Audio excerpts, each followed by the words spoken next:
C'est officiel, on est en Asie. Et ouais. Là on est sur le pont, la limite entre l'Europe et l'Asie du coup. Là on rentre en Asie, derrière c'est l'Europe. Ouais, derrière nous c'est l'Europe, c'est ça. Et là on va faire une mission vétérinaire pour commencer du côté asiatique. Tout le temps comme ça. Ouais voilà, on est chez le madame. Donc madame.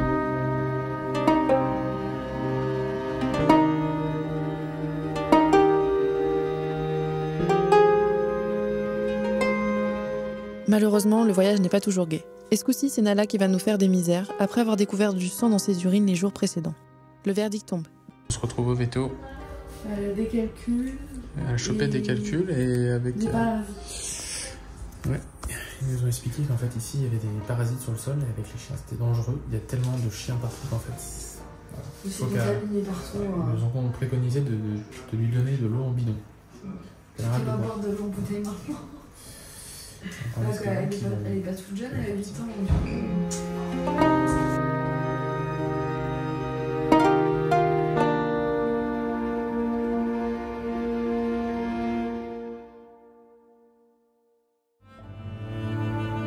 Notre prochaine grande étape est de rejoindre le site de Pamukkale. Pas trop fan des côtes, on préfère passer dans les terres et donc se rajouter forcément du temps de route. Mais c'est pas très grave, après tout, on n'est pas pressé. Pamukkale est le site de Hierapolis. Nous y voilà arrivés. En arrivant, on a l'impression de voir un flanc de montagne complètement glacé. Mais en se rapprochant un peu plus, les bassins apparaissent. Et pour au mieux les apercevoir, on décide de prendre un peu de hauteur pour passer la nuit sur les hauteurs de Pamukkale.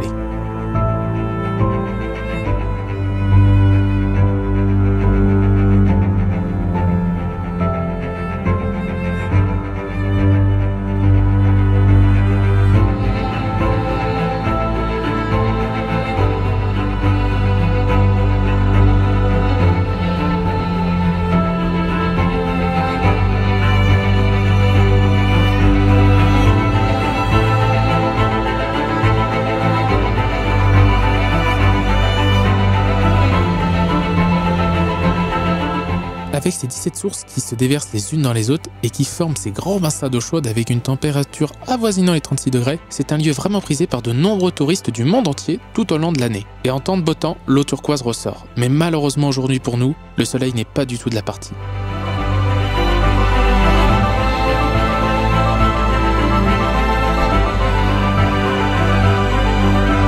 Pamukkale est aussi voisin d'Hierapolis, ville construite au IIe siècle avant JC, en l'honneur d'Apollon et de Pluton.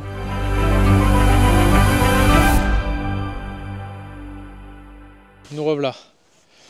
On est bien arrivé.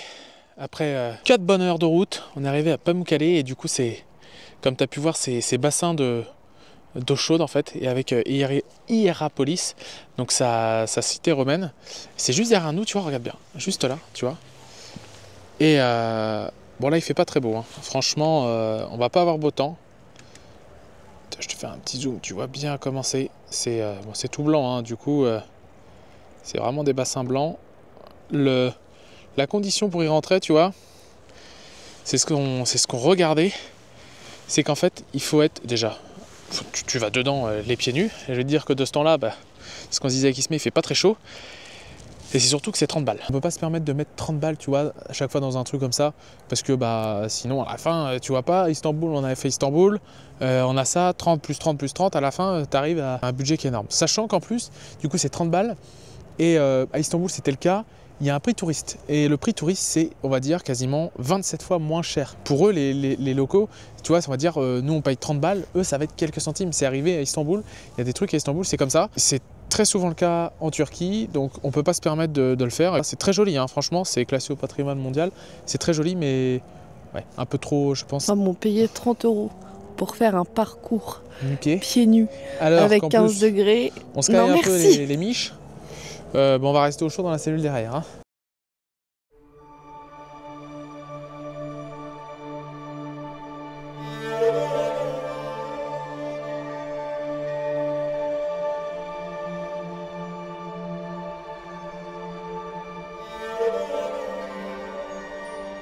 Il y a quelque chose que l'on remarque au fur et à mesure des kilomètres en Turquie.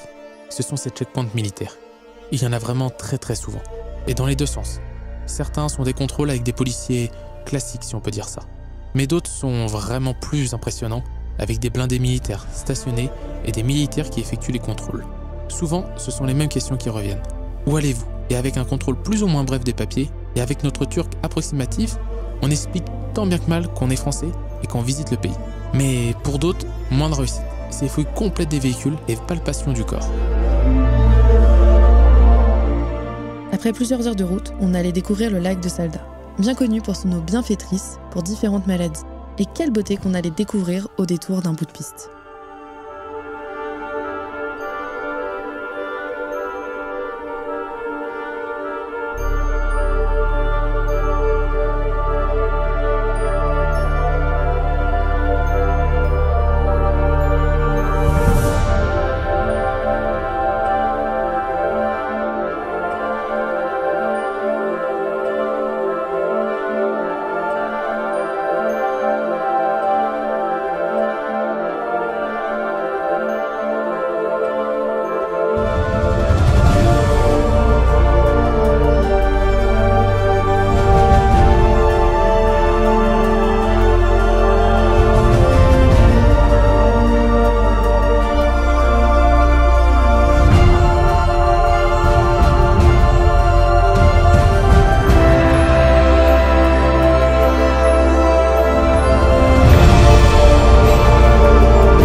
Bon, ah non.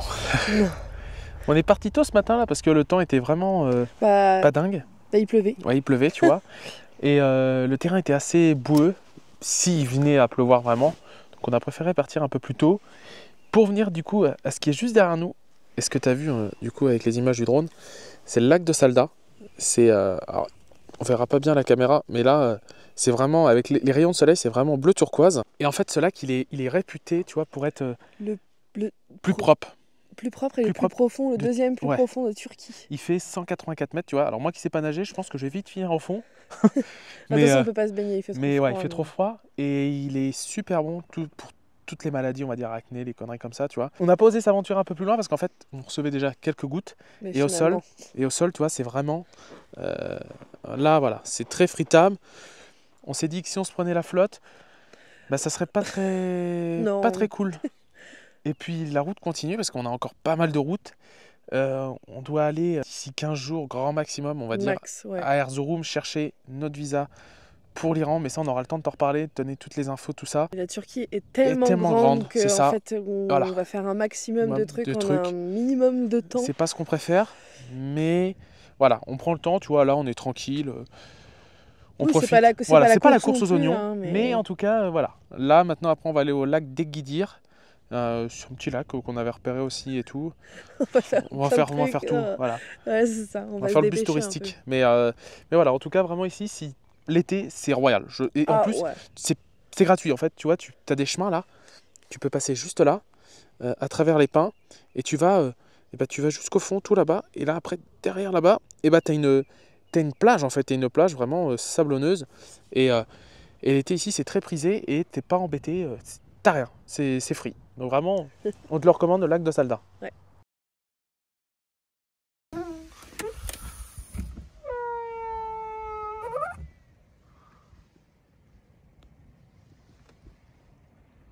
Merhaba. Comme il dit ici en Turquie, ça veut dire bonjour. Tu vois, tous les jours, on va t'apprendre un petit mot, au moins, comment dire bonjour. Et du coup, tu vois, aujourd'hui, on est... Donc le 4x4 est juste derrière. On est au lac d'Egidir. C'est l'un des deuxièmes, si je dis pas de conneries, ce qu'on a regardé tout à l'heure, plus grand lac d'eau douce de Turquie. Et en fait, il a une particularité, je vais y arriver, c'est qu'en fait, il a une petite archipel qui est juste derrière là-bas, et qu'on va aller voir justement après, qui fait comme une petite île, tu vois. Et c'est l'un des endroits comme lac de Saldar, en fin de compte, qu'on a vu hier, qui est le plus prisé pendant les vacances. Alors il y a un vent de dingue, hein. Je sais pas si ça va s'entendre. Et ici, tu vois, il est là, il est très grand. Il fait 572 mètres carrés. Ouais, 572 km carrés, si je dis pas de conneries. Et tu vois, il est entouré des montagnes. Et on va pas forcément voir parce que voilà, il fait pas très beau. Peut-être que tu vas le voir là. Mais il y a une eau qui est très claire, très bleutée. La particularité qu'il a, c'est que vraiment l'eau est très claire. Alors juste derrière, hein, encore, on a les montagnes. Je vais y arriver, juste là-bas, qui sont enneigées. Pas très chaud, mais cette nuit on a eu moins 1 degré.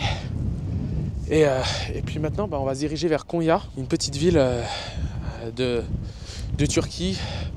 On t'expliquera tout ça dans la suite. Mais avant, on a de prochaines étapes et on va continuer de te faire découvrir les petits coins de la Turquie. Là, vraiment, on essaye de chercher le moins de monde et il n'y a vraiment personne. Vraiment, il n'y a vraiment personne. Et par contre, voilà, particularité d'ici, c'est que tu vois, on n'a pas trop à se plaindre. Niveau déchets, ça va, c'est vraiment correct. Parce que les rives étaient vraiment dégueulasses. On s'est posé là-bas comme on a pu. Mais franchement, ouais, les rives du lac sont, en tout cas certaines, pas toutes, hein, sont vraiment dégueulasses, quoi.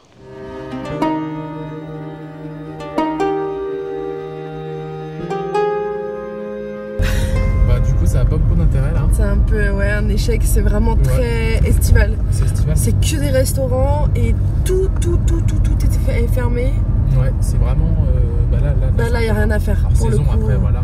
Saison, il n'y a que des restaurants aussi. Et puis bon, tu vois, je vois pas forcément l'intérêt. Là, après, je sais pas. Tu sais pas? Non, je sais pas. Je pense pas que ce soit très utile. Malheureusement, dès que tu pousses les portes de l'Europe, pas que enfin, dans l'Europe aussi, hein, mais ouais, bon. mais là, dès que tu t'avances un peu plus quand même, voilà à quoi t'es confronté. Et nous qui avons des chiens, un chien c'est pas facile. Allez loulou. Hein? Alors on leur donne à manger comme on peut. Hein? Là tu vas pas dire non, hein? Pour aider des copains. Hein? Ça te dérange pas? Ouais, là c'est... On essaye... C'est tourné parce que ça... Hop.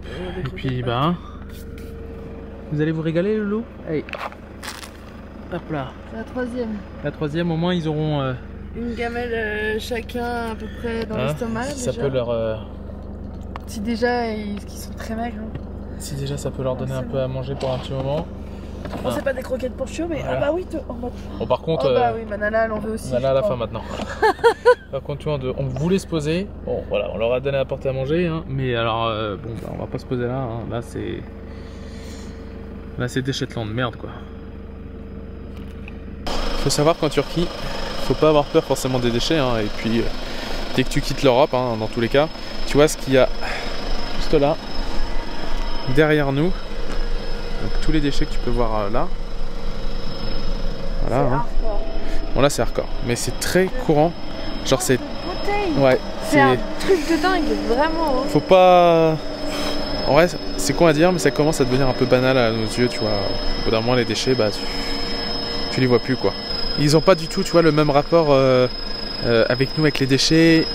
Ils ont peut-être un peu moins aussi de solutions, tu vois, pour le recycler et tout. C'est pour ça que malheureusement, on peut pas rien dire. Ils n'ont pas la même sensibilisation, tu vois, par rapport aux déchets. Et ça, c'est dès l'Albanie, hein. Il n'y a pas que la Turquie, c'est bien avant.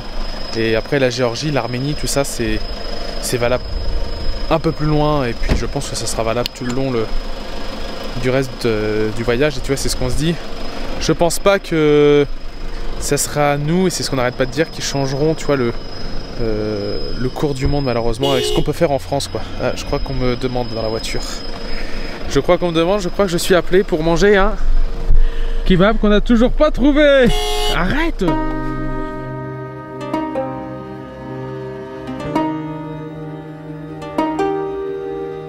La Turquie regorge de trésors, c'est bien connu. Et le prochain en sera un de plus à ajouter à notre liste.